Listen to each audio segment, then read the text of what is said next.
श्री गणेशाय नमः। ओम श्री परमात्मने नमः। संक्षिप्त गरुड़ पुराण आचार कांड अध्याय 52।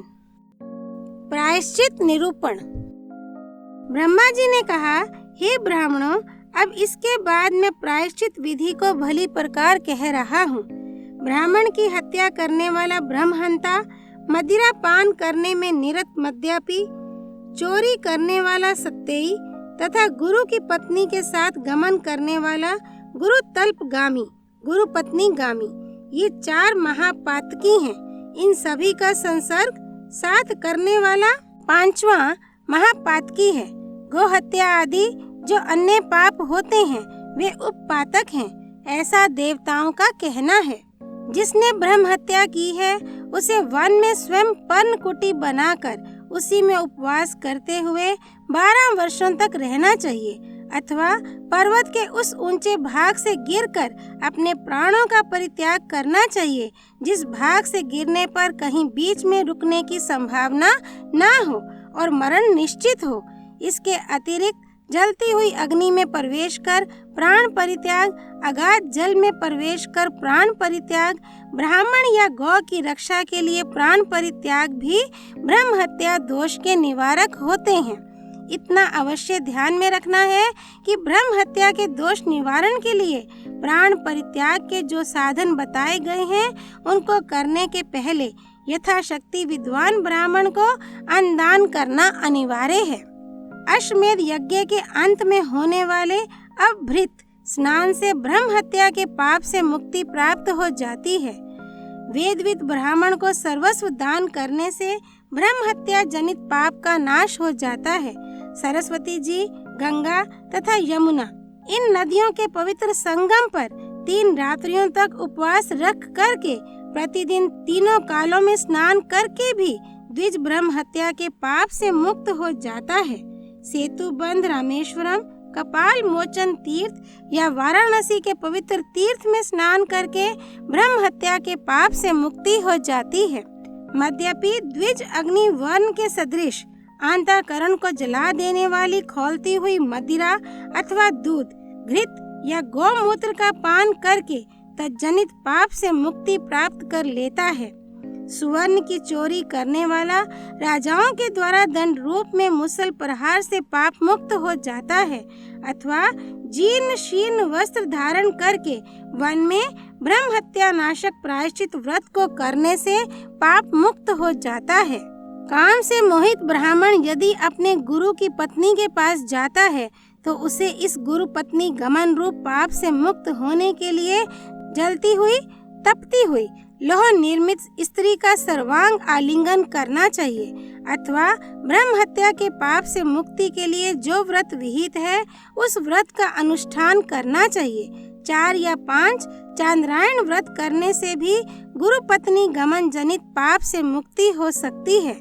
जो द्विज पतित जनों का संसर्ग करता है उसे विभिन्न संसर्गों से होने वाले पापों को दूर करने के लिए उन पापों के निमित्त कहे गए व्रतों का पालन करना चाहिए, अथवा वह आलस्य से रहित होकर 1 संवत्सर पर्यंत तप्त कृच्छ्र व्रत का अनुपालन करे। विधिवत किया गया सर्वस्व दान सभी पापों को दूर करने वाला होता है, अथवा विधिवत चांद्रायण व्रत तथा अति कृच्छ्र व्रत भी सभी पापों को दूर करने वाला होता है। गया आदि पुण्य क्षेत्रों की यात्रा करने से भी ऐसे पापों का विनाश हो जाता है। अमावस्या तिथि में जो महादेव भगवान शंकर की सम्यक रूप से आराधना करके ब्राह्मणों को भोजन प्रदान करता है वह सभी पापों से मुक्त हो जाता है। जो मनुष्य कृष्ण पक्ष की चतुर्दशी तिथि में उपवास रखकर संयत चित्त से पवित्र नदी में स्नान करके ओंकार से युक्त यम, धर्मराज, मृत्यु, अंतक, वैवस्वत, काल तथा सर्वभूतशय इन नामों का उच्चारण कर तिल से संयुक्त 7 जलांजलियों से तर्पण करता है वह समस्त पापों से मुक्त हो जाता है।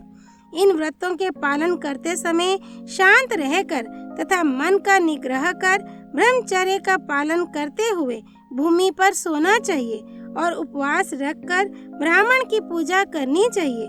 कार्तिक शुक्ल पक्ष की षष्ठी तिथि में उपवास रखकर सप्तमी तिथि को सूर्य देव की पूजा करने से भी सभी प्रकार के पापों से मुक्ति हो जाती है। शुक्ल पक्ष की एकादशी तिथि में निराहार रहकर जो द्वादशी तिथि में जनार्दन भगवान विष्णु की पूजा करता है वह समस्त महापापों से मुक्त हो जाता है। सूर्य, चंद्र ग्रहण आदि समयों में मंत्र का जप, तपस्या, तीर्थ सेवन, देवार्चन तथा ब्राह्मण पूजन ये सभी कृत्य भी महापातकों को नष्ट करने वाले होते हैं। समस्त पापों से युक्त मनुष्य भी पुण्य तीर्थों में जाकर नियम पूर्वक अपने प्राणों का परित्याग कर समस्त पापों से मुक्त हो जाता है। पतिव्रता नारी पति के देहावसान के बाद पति का वियोग असह्य होने के कारण पति धर्म के अनुसार पति के शरीर के साथ शास्त्रीय विधि का पालन करते हुए अग्नि में प्रवेश करती है तो ब्रह्म हत्या, कृतघ्नता आदि बड़े बड़े पातकों से दूषित भी अपने पति का उद्धार कर देती है। जो स्त्री पतिव्रता है, अपने पति की सेवा शुश्रूषा में दत्चित रहती है, उसको इस लोक तथा परलोक में कोई पाप नहीं लगता। वह वैसे ही निर्दोष रहती है जैसे दशरथ पुत्र श्री राम की पत्नी जगत विख्यात भगवती सीता देवी लंका में रहकर भी निर्दोष रहीं तथा अपने पातिव्रत के प्रभाव से उन्होंने राक्षस राज रावण पर विजय प्राप्त की।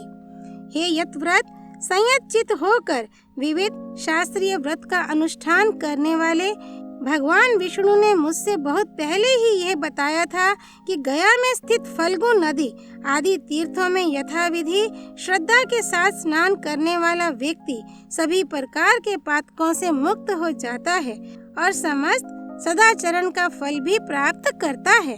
अध्याय 52 संपूर्ण। तमेव माता च पिता त्वमेव, त्वमेव बन्धुश्च सखा त्वमेव, त्वमेव विद्या द्रविणं त्वमेव, त्वमेव सर्वं मम देव देव। श्री विष्णु नारायण भगवान की जय, भगवान रुद्र की जय, गरुड़ पुराण की जय। श्री हरि अर्पणमस्तु।